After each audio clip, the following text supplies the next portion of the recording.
à tous. Pascal, du coup, se demandait si Dieu existait et proposait son pari d'y croire. Le data marketing, je n'ai pas forcément envie de faire la même comparaison. Est-ce qu'il faut y croire ou pas? Je ne vais pas forcément utiliser la même image. On va plutôt parler très concrètement. On va parler de court terme. Il y a des gens qui ont cru un peu, comme on croit en Dieu, que le data marketing allait tout changer il y a 2 ans. Il y a des gens qui s'interrogent aujourd'hui. Je pense que l'essentiel, c'est de regarder concrètement ce qui peut se faire pour chaque business et de voir les bonnes pratiques. Donc c'est une approche très pragmatique. Et pour cela, un grand merci à Laura qui m'accompagne. Donc rapidement, moi je suis Grégoire Frémiot, je travaille chez MediaRhythmix. MediaRhythmix est une plateforme de data marketing qui couvre plusieurs aspects, la partie DMP pour la collecte, la partie marketing automation, la partie DCO pour la personnalisation de messages publicitaires et une partie DSP pour l'activation programmatique.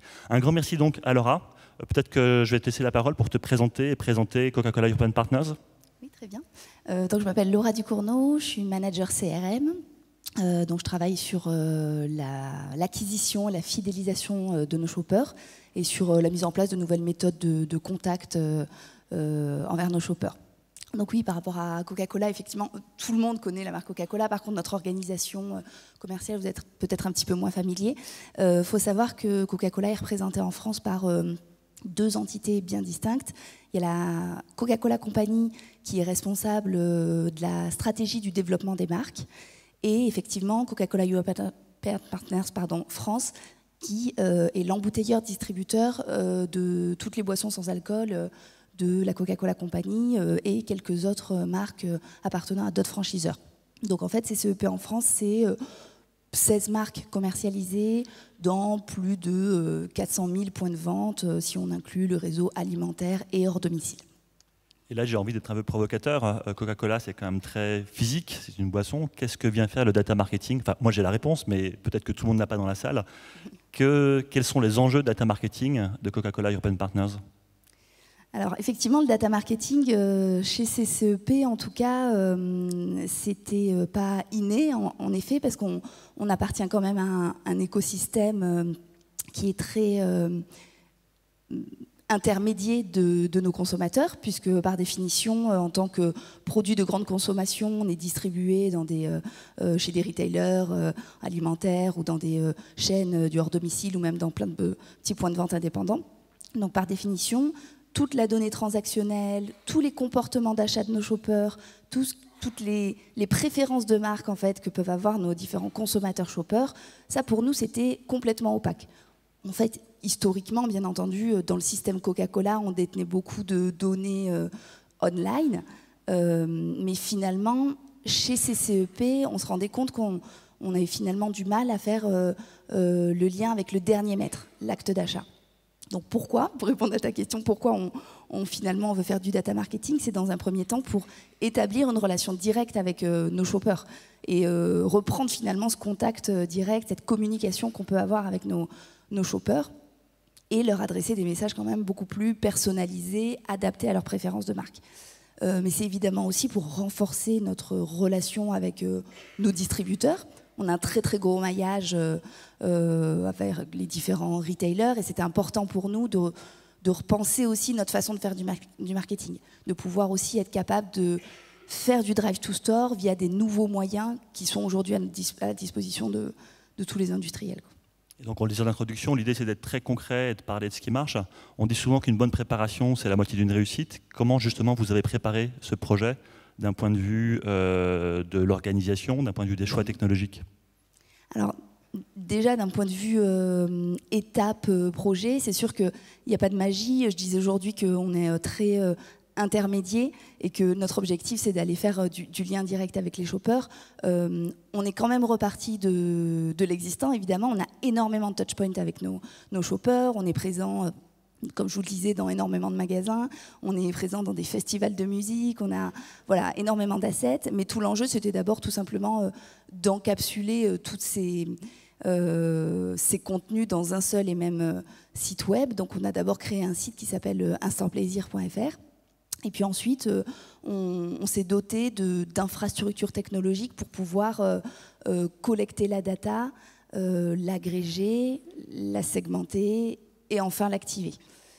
Et tout ça avec une seule technologie. Exactement. Et du coup, concrètement, c'est quoi aujourd'hui ce que vous proposez en data marketing? Alors justement, j'ai parlé justement de la mise en place d'un nouveau site internet qui contient du coup désormais l'ensemble des activations qu'on peut retrouver dans les différents circuits de distribution. Mais du coup, à partir du moment où on a mis en place ce site internet, le lancement date de juin 2017. On a commencé à mettre en place une stratégie évidemment de collecte, dont tout un plan d'acquisition online et offline, mais également tout un plan de scénarisation pour aller chercher les bons profils au bon moment. Et en termes d'activation, l'objectif c'était de mêler tout simplement, il y a du cross-canal, à la fois de l'emailing, du display, et de valoriser en fait les assets dont on dispose et qui sont disponibles chez nos clients.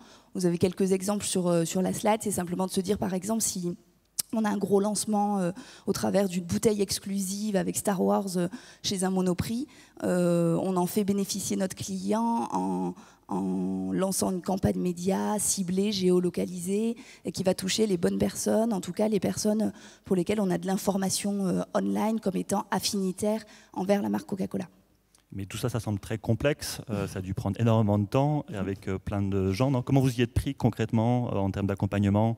Combien de temps ça a pris pour faire tout ça? Alors, en termes effectivement d'organisation interne, déjà, dans un premier temps, pour se munir du bon outil, on a fait un appel d'offres, évidemment. On s'est accompagné d'un cabinet de conseil externe qui s'appelle Velvet Consulting, qui nous a aidés à partir du moment où en fait, on avait choisi la bonne technologie, à l'implémenter, à recéter la solution, mettre en place évidemment tout... les flux, les web services, que tout à l'heure je parlais de la mise en place du site internet, mais après derrière pour collecter toutes les données offline dont on dispose, on a par exemple du réseau Wi-Fi installé dans des restaurants, donc il s'agissait effectivement de mettre en place tous les flux pour automatiser la remontée des informations. Donc en effet, en phase de setup, on s'est fait accompagner d'un cabinet externe, Velvet, et ensuite en phase de ongoing, finalement, l'intégration de ce type d'outils en fait, nous a permis aussi en interne de monter en compétences sur des sujets qui étaient auparavant plutôt gérés en externe. Typiquement, je pense que le meilleur exemple, c'est par exemple le média. On avait jusqu'à présent une agence média, ça ne veut pas dire qu'on n'est pas encore accompagné sur ces problématiques-là, mais aujourd'hui, grâce à un outil qui nous permet de gérer à la fois l'activation display et email, on peut très facilement lancer nos plans médias sur les segments d'audience qu'on a identifiés. Et donc, ça nous a effectivement aussi, en termes d'organisation, fait repenser aussi certains métiers qu'on a dans l'équipe, tout simplement. D'accord, merci. Et du coup, quel bilan, même si tu as commencé déjà à l'évoquer, mais surtout quels enjeux derrière sur ce projet? Parce que j'imagine que ce n'est pas la fin, il y a encore plein d'autres choses à faire. Oui, en termes d'enjeux, déjà en termes d'enjeux... CRM, on a effectivement encore beaucoup de choses à faire en termes de contenu, de messaging vis-à-vis de nos shoppers, de positionnement et du coup de segmentation. C'est-à-dire que voilà, une fois qu'on a posé les briques, les outils qui nous permettent de collecter toutes ces informations, derrière on a des gros enjeux à aller aussi raconter la bonne histoire aux bons shoppers. Là, pour le moment, à l'heure où je vous parle, on a effectivement cité quelques résultats. C'est que l'implémentation a été plutôt rapide. Tout à l'heure, tu parlais effectivement de est-ce que l'organisation a été lourde à mettre en place? Non, on avait besoin d'un outil et d'un accompagnement qui nous permettent d'être très agiles pour pouvoir mettre en place des choses assez rapidement. Donc le projet, à compter de la mise en place de l'outil, il a mis 3 mois pour être complètement paramétré, fine-tuné et du coup mettre en place les premières campagnes.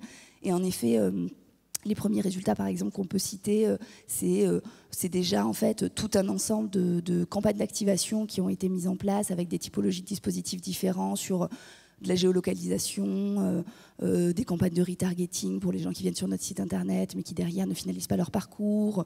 Bref, toutes les campagnes qu'on peut imaginer en CRM. Donc en effet, le premier enjeu, c'est à partir du moment où on a posé ces briques fonctionnelles, c'est d'arriver à créer une segmentation pertinente et un contenu qui soit bien adapté au centre d'intérêt de nos différents shoppers. Et après, finalement, si on regarde à plus long terme, notre ambition, ça serait vraiment de faire du data marketing un réel facteur clé de succès pour notre entreprise, au-delà même de la stratégie CRM. quand je dis au-delà de la stratégie CRM, c'est que pour nous, demain, le data marketing, ça doit être aussi un facteur clé de succès pour influencer, conseiller nos marques dans des lancements d'innovation, par exemple, ou pourquoi pas faire évoluer notre commerce, notre nouvelle route to market. Pourquoi pas imaginer si les data nous permettent d'identifier une niche d'individus à qui on peut proposer un service qui serait complémentaire à notre écosystème traditionnel. Donc vraiment, l'idée, c'est ça, c'est d'aller un peu plus loin dans l'utilisation de la data dans tout le niveau de la société. Donc sur la question bête, pourquoi Coca-Cola European Partners fait de data marketing, je pense que la salle maintenant a une réponse beaucoup plus claire sur le pourquoi et du comment. Un grand merci. Nous, ce qui nous semble intéressant dans cet exemple qu'on pense être une belle réussite, c'est de voir qu'il y a des projets qui marchent si on sort justement de l'imaginaire et les présentations de commerciaux en disant tout est facile. Non, le data marketing, c'est compliqué. Mais je pense que du coup, dans l'exemple de Coca-Cola European Partners, mais globalement dans d'autres exemples, ce qu'il faut retenir pour que ça marche, c'est appliquer des cas d'usage qui soient vraiment vos cas d'usage. Ne prenez pas quelque chose qui est soi-disant fait pour tout le monde. Chaque annonceur a ses propres cas d'usage. Coca-Cola European Partners a d'autres enjeux qu'un assureur ou qu'une banque. Et c'est la technologie qui doit être au service des métiers et pas la technologie qui doit imposer des cas d'usage. Je pense qu'il y a un énorme enjeu sur l'exécution. Quand un projet met 12 mois, 24 mois et qu'après il y a encore d'autres projets après la mise en place de la DMP, ben c'est compliqué. La DMP, c'est que le premier parcours, c'est que la première marche du data marketing. Après, il faut activer, il faut scénariser. Un vrai point qui est important, c'est la protection. Votre data, a priori, c'est votre data, pas celle des autres. Il n'y a rien de tabou à échanger, partager dans un strict respect de la réglementation. Mais il faut être extrêmement conscient de ce qu'on fait, surtout par rapport au dernier point, le point de la conformité. On ne va pas parler de GDPR tout de suite, mais vous êtes tous au courant qu'il y a ce texte qui arrive et qui, du coup, demande à ceux qui ont le lien direct avec les clients, les consommateurs, les utilisateurs, de bien savoir ce qu'ils vont faire de ces données, d'être extrêmement transparents et de maîtriser les partenaires et sous-traitants qui travaillent avec eux. Et donc, je pense que dans l'exemple de Coca-Cola European Partners, ces 4 points facteurs clés de succès ont bien été identifiés en amont. Non, merci à tous. Je serai disponible si vous avez des questions.